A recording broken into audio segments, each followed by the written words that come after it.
ये चिकित्सीय परामर्श सोडियम बाइकार्बोनेट, जिसे आमतौर पर बेकिंग सोडा कहा जाता है, को इरेक्टाइल डिस्फंक्शन के उपचार के रूप में प्रस्तुत किए जा रहे निराधार दावों को संबोधित करता है। वर्तमान चिकित्सा साहित्य इरेक्टाइल क्रिया में सुधार हेतु सोडियम बाइकार्बोनेट के उपयोग का समर्थन नहीं करता और इस उद्देश्य से इसका सेवन संभावित स्वास्थ्य जोखिमों से जुड़ा है जिन पर नैदानिक ध्यान आवश्यक है। इरेक्टाइल डिस्फंक्शन एड को चिकित्सकीय रूप से इस रूप में परिभाषित किया जाता है कि संतोषजनक यौन क्रिया के लिए पर्याप्त शिशन उत्थान प्राप्त करने या बनाए रखने में स्थायी असमर्थता। ये स्थिति अनेक शारीरिक प्रणालियों, संवहनी क्रिया एवं हीमोडायनेमिक्स, तंत्रिका पथ, अंतःस्रावी, एंडोक्राइन, विनियमन और मनोवैज्ञानिक कारकों के जटिल पारस्परिक प्रभावों से जुड़ी होती है। एड का कारण विज्ञान एटियोलॉजी सामान्यतः बहुकारकात्मक है। सामान्य योगदानकारी तत्वों में हृदय वाहिकीय रोग, मधुमेह, उच्च रक्तचाप, हार्मोनल असंतुलन, तंत्रिका संबंधी विकार और विभिन्न मनोवैज्ञानिक स्थितियां शामिल हैं। विविध ऑनलाइन स्रोतों और सोशल मीडिया प्लेटफॉर्मों ने सोडियम बाइकार्बोनेट को इरेक्टाइल डिस्फंक्शन के प्रभावी उपचार के रूप में बढ़ावा दिया है। ये दावे प्रायः ये कहते हैं कि उम्र के साथ शरीर की अम्लता बढ़ती है और एड में योगदान देती है। सोडियम बाइकार्बोनेट का सेवन इस कथित अम्लता को निष्क्रिय कर देता है और यह क्षारीयता नाइट्रिक ऑक्साइड के उत्पादन तथा शिशन रक्त प्रवाह में सुधार लाती है। ये दावे वैज्ञानिक आधार से रहित हैं और सामान्य मानव शरीर क्रिया विज्ञान का गलत निरूपण करते हैं। मान्यता प्राप्त चिकित्सा पत्रिकाओं में प्रकाशित कोई भी सहकर्मी समीक्षित शोध इरेक्टाइल डिस्फंक्शन के उपचार हेतु मौखिक सोडियम बाइकार्बोनेट की प्रभावशीलता का समर्थन नहीं करता। इन दावों के अंतर्निहित प्रस्तावित तंत्र अम्ल क्षार शरीर क्रिया विज्ञान की मौलिक गलतफहमियां दर्शाते हैं। मानव रक्त का पीएच अत्यंत संकुचित दायरे 7.35 से 7.45 के बीच वृक्कीय, किडनी एवं श्वसन नियामक तंत्रों द्वारा उच्च दक्षता से बनाए रखा जाता है। सामान्य शारीरिक कार्य वाले व्यक्तियों में मौखिक सोडियम बाइकार्बोनेट का सेवन प्रणालीगत पीएच में चिकित्सकीय रूप से अर्थपूर्ण या स्थायी परिवर्तन उत्पन्न नहीं करता। सामान्य पीएच सीमा से विचलन गंभीर चिकित्सा आपात स्थिति होते हैं जिनके लिए तत्काल अस्पताल आधारित हस्तक्षेप आवश्यक है, न कि आहार संशोधन से सुलझने वाली दिशाएं। ये दावा कि नाइट्रिक ऑक्साइड का उत्पादन सोडियम बाइकार्बोनेट के सेवन से बढ़ाकर इरेक्टाइल क्रिया में सुधार किया जा सकता है, प्रायोगिक समर्थन से रहित हैं। यद्यपि नाइट्रिक ऑक्साइड शिशन ऊतक में चिकनी मांसपेशी शिथिलीकरण और वासोडाइलेशन का मध्यस्थ बनकर इरेक्टाइल क्रिया में आवश्यक भूमिका निभाता है, परंतु ऐसा कोई प्रमाण नहीं है कि मौखिक सोडियम बाइकार्बोनेट नाइट्रिक ऑक्साइड की जैव उपलब्धता को उन कथित तरीकों से प्रभावित करता है। इसी प्रकार ये धारणा कि 50 वर्ष की आयु के बाद मानव शरीर रोगात्मक रूप से अम्लीय हो जाता है, चिकित्सा साहित्य द्वारा समर्थित नहीं है। सामान्य शारीरिक वृद्धावस्था ऐसी क्लिनिकली सिग्निफिकेंट एसिडोसिस उत्पन्न नहीं करती जिसे चिकित्सीय हस्तक्षेप की आवश्यकता हो। विशेषकर अप्रमाणित ऑनलाइन प्रोटोकॉलों द्वारा सुझाई गई मात्राओं में सोडियम बाइकार्बोनेट का नियमित सेवन कई प्रलेखित स्वास्थ्य जोखिम प्रस्तुत करता है। सोडियम बाइकार्बोनेट में सोडियम की मात्रा अधिक होती है, जो उच्च रक्तचाप, हृदय विफलता या सोडियम प्रतिबंधित स्थितियों वाले व्यक्तियों में हृदय वाहिकीय जोखिम पैदा करती है। अत्यधिक सोडियम सेवन रक्तचाप बढ़ा सकता है, द्रव प्रतिधारण को बढ़ावा दे सकता है और मौजूदा हृदय वाहिकीय स्थितियों को बिगाड़ सकता है। सोडियम बाइकार्बोनेट का दीर्घकालिक सेवन सामान्य गैस्ट्रिक अम्लता को बाधित कर सकता है, जो उचित पाचन और पोषक अवशोषण हेतु आवश्यक है, और परिणामस्वरूप पेट फूलना, मतली तथा मल त्याग में परिवर्तन जैसे जठरांत्रीय लक्षण उत्पन्न हो सकते हैं। अत्यधिक सोडियम बाइकार्बोनेट सेवन का एक गंभीर संभावित दुष्परिणाम चयापचयजन्य अल्कलोसिस है। ये स्थिति रक्त पीएच के असामान्य रूप से ऊंचा हो जाने से चिन्हित होती है और मांसपेशीय फड़कन, कपकपी, मतली, मानसिक स्थिति में परिवर्तन तथा गंभीर मामलों में दौरे या हृदय अतालता जैसे लक्षणों के साथ प्रस्तुत हो सकती है।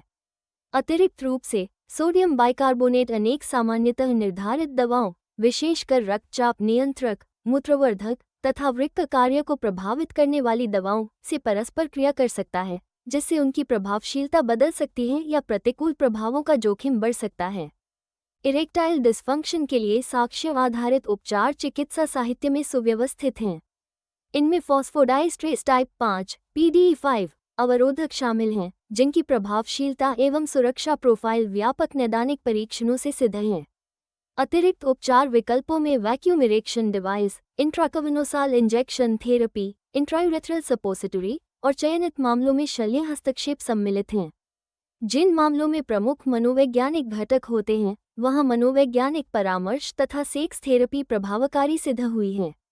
महत्वपूर्ण यह है कि एड में योगदान देने वाली अंतर्निहित चिकित्सीय स्थितियों की पहचान व उनका प्रबंधन समग्र देखभाल का भाग होते हुए अक्सर इरेक्टाइल क्रिया में सुधार कर देता है। इरेक्टाइल डिस्फंक्शन प्रायः हृदय वाहिकीय रोग का अग्रसूचक सेंटिनल मार्कर होता है। इरेक्टाइल क्रिया को प्रभावित करने वाली संवहनी रोग प्रक्रिया अक्सर कोरोनरी एवं पेरिफेरल परिसंचरण को प्रभावित करने वाली प्रक्रियाओं के समानांतर चलती है। अतः एड के व्यापक चिकित्सीय मूल्यांकन में हृदय वाहिकीय जोखिम आकलन सम्मिलित होना चाहिए, जिसमें रक्तचाप मापन, लिपिड प्रोफाइल, उपवास ग्लूकोज या HbA1c तथा हार्मोनल जांच, सीरम टेस्टोस्टेरोन शामिल हैं। ये प्रणालीगत दृष्टिकोण परिवर्तनीय जोखिम कारकों और चिकित्सीय प्रबंधन की आवश्यकता वाली अंतर्निहित स्थितियों की पहचान संभव बनाता है। जीवनशैली संशोधनों ने इरेक्टाइल क्रिया में सुधार हेतु प्रभावकारिता प्रदर्शित की है और वे नैदानिक साक्ष्यों द्वारा समर्थित हैं। नियमित शारीरिक गतिविधि एंडोथीलियल फंक्शन और हृदय स्वास्थ्य को बेहतर बनाती है। अध्ययनों से संकेत है कि प्रति सप्ताह कम से कम 150 मिनट मध्यम तीव्रता एरोबिक व्यायाम इरेक्टाइल क्रिया में सुधार से सहसंबद्ध है। स्वस्थ शारीरिक भार बनाए रखना, विशेषकर उदरीय वसा में कमी, कई तंत्रों हार्मोनल संतुलन में सुधार, सूजन चिन्हों में कमी के माध्यम से इरेक्टाइल क्रिया से जुड़ा हुआ है। सब्जियों, फलों, साबुत अनाज, दलहनों और लीन प्रोटीन पर बल देने वाले भूमध्यसागरीय सिद्धांतों संगत आहार पैटर्न एड की कम व्यापकता से संबद्ध पाए गए हैं। धूम्रपान निरोध इरेक्टाइल क्रिया हेतु सबसे प्रभावशाली हस्तक्षेपों में से एक है, क्योंकि तंबाकू संवहनी एंडोथीलियम को क्षति पहुंचाता है और नाइट्रिक ऑक्साइड मध्यस्थित वासोडाइलेशन को बाधित करता है। इसी प्रकार अत्यधिक अल्कोहल सेवन का संयम या त्याग इरेक्टाइल क्रिया में सुधार ला सकता है, क्योंकि अल्कोहल केंद्रीय तंत्रिका तंत्र अवसादक है और सामान्य यौन प्रतिक्रिया में हस्तक्षेप कर सकता है। पर्याप्त अवधि और गुणवत्ता की नींद हार्मोनल विनियमन, विशेषकर टेस्टोस्टेरोन, जो सर्केडियन पैटर्न का अनुसरण करता है, के लिए महत्वपूर्ण है। संज्ञानात्मक व्यवहारिक पद्धतियाँ, माइंडफुलनेस अभ्यास या पेशेवर परामर्श जैसे साक्ष्य आधारित तनाव प्रबंधन तरीके एड के मनोवैज्ञानिक योगदानकर्ताओं को संबोधित कर सकते हैं। डिजिटल प्लेटफॉर्मों के माध्यम से चिकित्सीय भ्रामक सूचनाओं का प्रसार एक महत्वपूर्ण जन स्वास्थ्य चिंता है। एड के लिए अप्रमाणित उपचारों को बढ़ावा देने वाली सामग्री अक्सर प्रभावी कथाओं, किस्सानुमा प्रशंसापत्रों और गलत व्याख्यायित वैज्ञानिक अवधारणाओं का उपयोग करके विश्वसनीय दिखने का प्रयास करती है। ऑनलाइन स्वास्थ्य जानकारी का समालोचनात्मक मूल्यांकन, स्रोत की साख, सहकर्मी समीक्षित साहित्य के उद्धरणों की उपस्थिति, सीमाओं और संभावित जोखिमों की स्वीकृति तथा व्यावसायिक पक्षपात के अभाव जैसे पहलुओं पर विचार की मांग करता है। वैध चिकित्सा जानकारी संतुलित भाषा, लाभ हानि दोनों की चर्चा, पेशेवर परामर्श के प्रोत्साहन और पुनरुत्पाद्य वैज्ञानिक अनुसंधान पर आधारित होने से पहचानी जाती है। इरेक्टाइल डिस्फंक्शन का उचित चिकित्सीय मूल्यांकन व्यापक रोग इतिहास लेने से शुरू होता है। लक्षणों का विस्तृत वर्णन, समय रुझान, संबद्ध कारक, चिकित्सीय सहरोग, वर्तमान दवाएं और मनोसामाजिक तत्व शामिल होते हैं।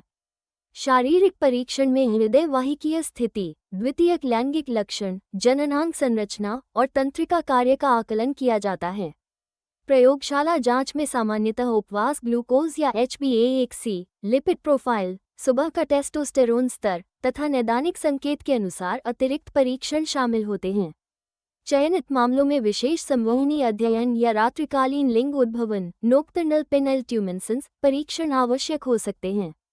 ये प्रणालीगत मूल्यांकन सटीक निदान और वैयक्तिकृत उपचार योजना को संभव बनाता है।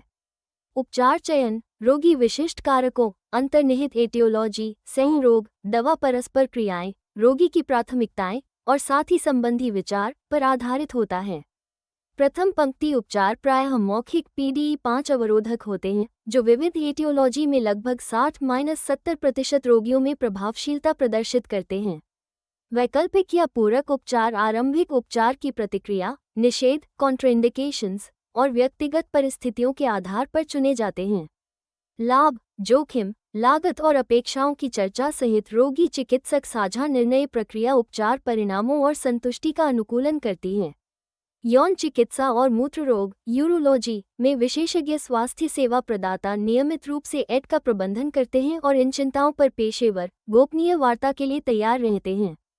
देखभाल तक पहुंच प्राथमिक चिकित्सकों, यूरोलॉजिस्टों, एंडोक्राइनोलॉजिस्टों या विशेष पुरुष स्वास्थ्य क्लिनिकों के माध्यम से सुगम की जा सकती है। आर्थिक बाधाओं का समाधान प्रायः जेनेरिक दवा विकल्पों, रोगी सहायता कार्यक्रमों, आय आधारित शुल्क वाले सामुदायिक स्वास्थ्य केंद्रों या लागत प्रभावी उपचार विकल्पों पर चर्चा द्वारा किया जा सकता है। अत्यावश्यक ये है कि अप्रमाणित हस्तक्षेपों से स्व उपचार के बजाय योग्य स्वास्थ्य सेवा प्रदाताओं से संपर्क किया जाए। जिन व्यक्तियों ने अप्रमाणित ऑनलाइन सिफारिशों के आधार पर सोडियम बाइकार्बोनेट का सेवन किया है, उन्हें इस अभ्यास को बंद कर देना चाहिए और अपने स्वास्थ्य सेवा प्रदाता को सूचित करना चाहिए, विशेषकर यदि मांसपेशियों में खिंचाव, ऐंठन, जठरांत्रिय असुविधा, मानसिक स्थिति में परिवर्तन, धड़कन तेज होना, पैल्पिटेशंस या अन्य चिंताजनक लक्षण अनुभव हो रहे हों। चिकित्सीय मूल्यांकन संभावित जटिलताओं का आकलन करने और उपयुक्त साक्ष्य आधारित देखभाल शुरू करने की अनुमति देता है।